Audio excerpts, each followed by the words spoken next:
This morning, President Biden making his most outspoken remarks yet about the threat of potential nuclear war. The president arrived back to the White House last night after telling his audience at a fundraiser that Russian President Vladimir Putin is, quote, not joking when he talks about the use of tactical nuclear weapons or biological or chemical weapons. Biden added, we have not faced the prospect of Armageddon since Kennedy and the Cuban Missile Crisis.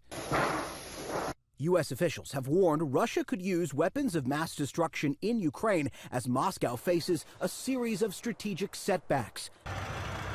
Ukrainian military officials say they've now taken back more than 150 square miles of land from the Russians since October 1st.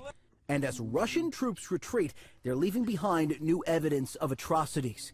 Alexander is the deputy head of the team looking into possible war crimes. He says in practically every town, there were such places where people were brought in for interrogation and torture. His team getting a tip on a potential mass grave and unearthing this, an apparent torture pit dug into the ground.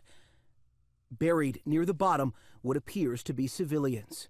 Meanwhile, the exodus of fighting-age men from Russia is taking a new turn.